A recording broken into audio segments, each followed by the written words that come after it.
Então, eu sou o Pedro Alexandre Sanches, do site Farofafá, que é um site sobre música brasileira, e sou dos Jornalistas Livres também. Jornalistas Livres nasceram no susto, né? Foi no dia 12 de março de 2015, bem precisamente. A gente sabe o dia do nascimento porque foi um dia em que ia ter a passeata, que a gente chama da passeata dos Reaças, no dia 15. E um grupo de jornalistas, puxado pela Laura Capriglione, começou a tentar puxar uma reunião em que jornalistas que quisessem chegar junto conversassem sobre a cobertura daquilo que ia acontecer. Tanto a passeata da esquerda que ia acontecer no dia 13, quanto a da direita no dia 15. A gente fez uma reunião na noite do dia 12, que era uma quinta-feira, e tinha, sei lá, umas 30 pessoas, talvez menos. E ali começou tudo. Surgiu o nome, Jornalistas Livres, naquele momento, e o combinado de que a gente ia para a rua, tanto no dia seguinte, a sexta-feira 13, quanto 2 dias depois, o dia 15, para cobrir de um jeito que a mídia tradicional, a gente já sabia por antemão que ela não ia cobrir, ia cobrir do jeito dela, que é aquele jeito da Globo de passeada está pacífica, tem muitas famílias, muitas crianças, muitos cachorros, muitos papagaios.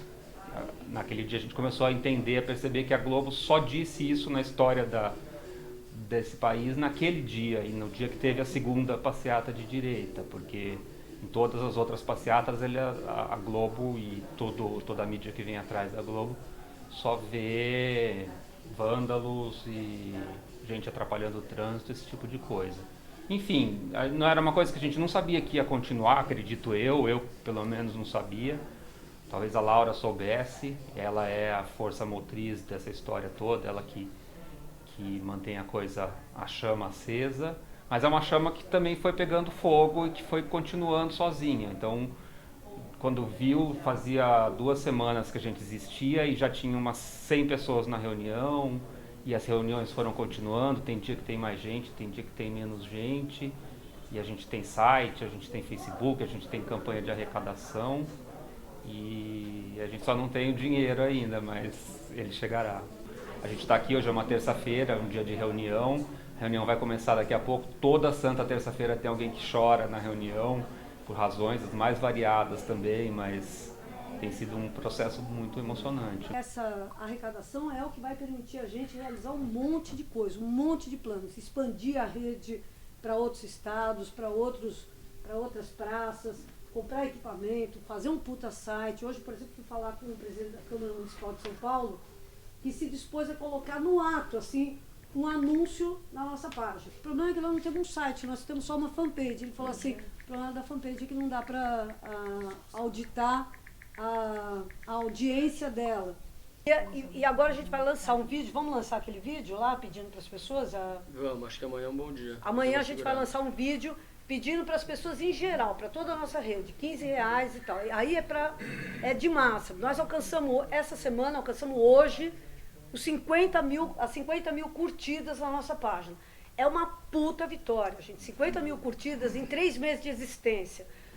Poucas pessoas, poucas fanpages tiveram essa performance tão importante. A rigor, se a gente tivesse cada uma das curtidas dando R$2, a gente já teria cumprido a meta. Pessoalmente, eu te diria que a maior dificuldade é que, assim, no jornalismo, como ele está estruturado no Brasil, que inclusive está à beira da falência, você tem que ser empregado numa empresa grande, seja a Folha, o Estado, a Veja, a Globo, o SBT, a Record, qualquer uma das famosas 7 famílias que dominam a comunicação no país. Se você está empregado numa delas, você tem salário, você tem FGTS, você tem 13º, você tem férias. Só que essas empresas, saiu uma matéria fenomenal há poucos dias que a gente republicou no Jornalistas Livres sobre, que era uma radiografia dos passaralhos, que são as ondas de demissões dentro da grande imprensa. Então, assim, na verdade, nós, jornalistas livres, somos alguns desses 4.000 que já saíram das redações há meses ou há anos. No meu caso, eu estou fora de redação desde 2009. Então eu fiz todo esse rodeio para dizer que a grande dificuldade de fato é a sobrevivência, porque como você não está no esquema assalariado, E como mais ainda, pior ainda, nós tentamos fazer um jornalismo dissidente, portanto, de esquerda, progressista, que vai contra a maioria das pautas como elas são colocadas em toda a grande mídia. Então, assim, não só a gente não tem um patrão e não quer ter mesmo, como a gente encontra uma dificuldade imensa de se financiar, de ser financiado. Convencer os patrocinadores, seja a Coca-Cola, seja o Diabo A4, de que fazer jornalismo progressista, jornalismo de esquerda é tão viável economicamente, tão lucrativo quanto esse jornalismo podre, mofado que está aí nas redações que estão caindo pelas tabelas. Né? Eu tento fazer, e eu acho que todo mundo que está nessa, de um jeito que seja completamente, radicalmente diferente do que a mídia tradicional faz, que é o editor mandando cortar, mandando isso, mandando aquilo. Ninguém aqui é patrão nem chefe de ninguém, então tem que ser um processo colaborativo mesmo. A parte que eu faço, eu ajudo nos textos de várias pessoas e para mim é muito prazeroso, assim, os resultados são muito bacanas, a gente faz junto mesmo, sabe? Na verdade, acho que a gente não organiza, a gente é uma bagunça, né? Uma bagunça com uma quantidade de gente muito variada, muito diversificada, com muitas pessoas diferentes de coletivos ou individuais ou de sites, como é o meu caso. E cada um empenha o tanto de tempo e de energia que consegue, que tem disponível, porque na verdade a gente até esse momento não está ganhando nada com isso, né? Então